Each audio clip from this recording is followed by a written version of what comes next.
Pourquoi certains rappeurs français arrivent-ils à remplir des salles en Afrique, alors que d'autres, malgré des millions de vues, restent presque inconnus sur le continent? Pourquoi, dès qu'un morceau de Jim, de Nino ou de Tiakola commence à jouer, on retrouve des fans à Abidjan, Kinshasa, Cotonou, Dakar, Antananarivo, Casablanca, et dans bien d'autres villes africaines? Est-ce simplement parce qu'ils parlent français? Ou bien y a-t-il quelque chose de beaucoup plus profond derrière cette connexion entre le rap français et le public africain? Et surtout, comment 3 artistes venus de France ont-ils réussi à construire une véritable connexion avec un continent qui possède pourtant ses propres superstars? Aujourd'hui, nous allons essayer de répondre à toutes ces questions. Bienvenue sur Secrets Africains Modernes, la chaîne où nous allons au-delà des apparences pour découvrir les histoires, les parcours et les phénomènes qui font parler l'Afrique et le monde. Et croyez-moi, cette vidéo n'est pas simplement une liste de 3 rappeurs. Parce que derrière chacun de ces artistes se cache une histoire différente. Le premier a réussi à construire un pont extrêmement puissant entre la France et l'Afrique. Le deuxième est devenu une véritable machine à record, avec une influence qui dépasse largement les frontières françaises. Et le troisième représente peut-être encore plus clairement la nouvelle génération capable de transformer le rap français en phénomène africain. Mais lequel des 3 a réellement le plus gros impact en Afrique? C'est justement ce que nous allons découvrir. Et restez surtout jusqu'à la fin, parce qu'après avoir parlé des 3 artistes, je vais vous révéler lequel, selon les éléments que nous allons voir, possède la connexion la plus impressionnante avec le public africain. Et je veux également connaître votre classement à vous.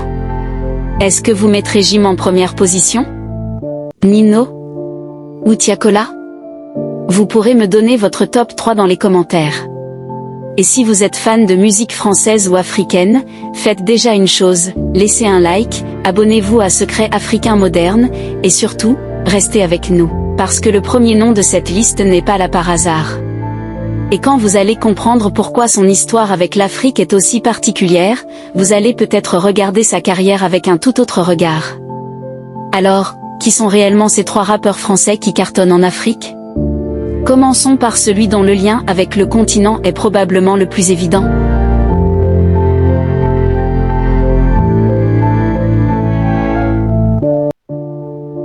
Imaginez un artiste qui peut passer d'une énorme scène en France à une scène en Afrique, et retrouver presque immédiatement un public qui connaît déjà ses chansons. C'est exactement ce qui rend Jim aussi particulier. Né à Kinshasa et grandi en France, Jim possède naturellement un lien culturel très fort avec le continent africain. La CAF l'a d'ailleurs présenté comme un artiste international dont l'influence dépasse largement la musique.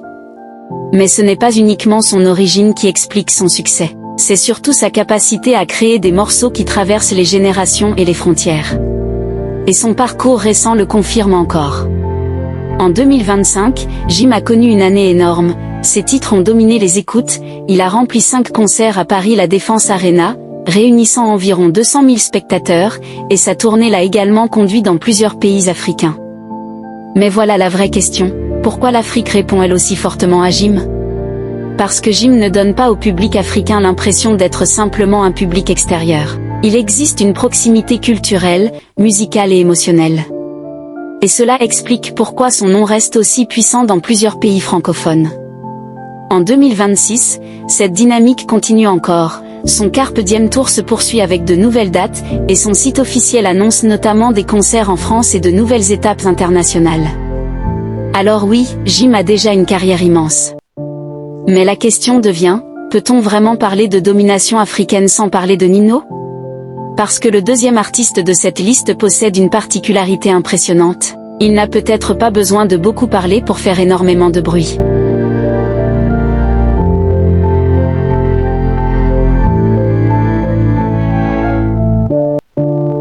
Nino. Nino, c'est une autre histoire. Son succès repose énormément sur les chiffres, la régularité et une capacité impressionnante à produire des morceaux qui deviennent rapidement incontournables.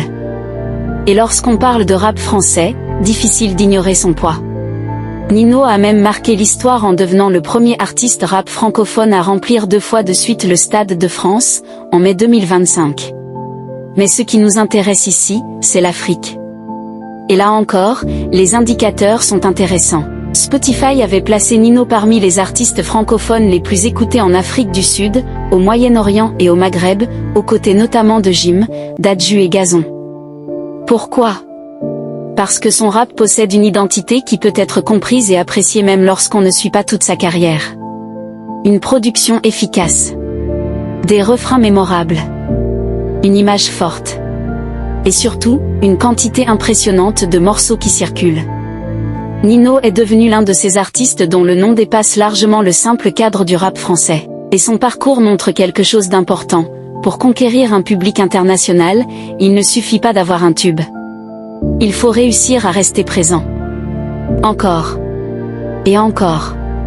Et encore. C'est justement cette régularité qui permet à Nino de rester dans les conversations.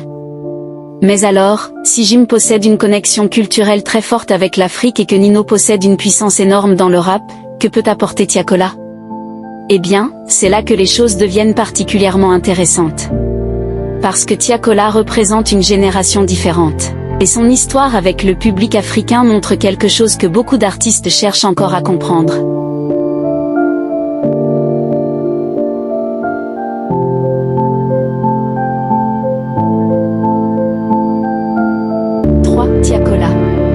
Tiakola n'est peut-être pas le premier nom auquel tout le monde pense lorsqu'on parle de rap français. Mais justement, c'est ce qui rend son succès en Afrique particulièrement intéressant.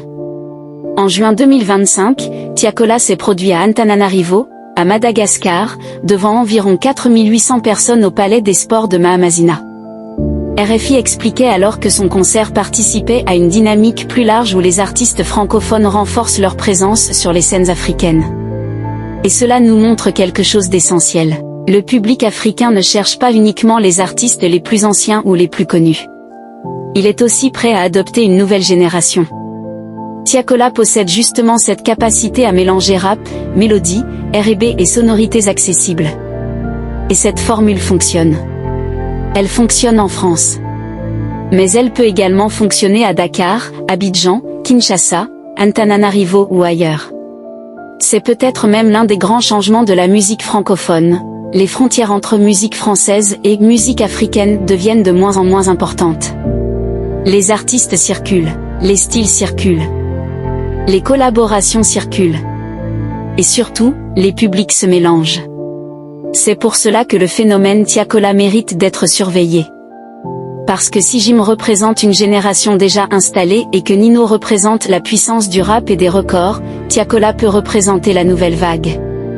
Et maintenant, nous arrivons à la question que vous attendiez probablement depuis le début.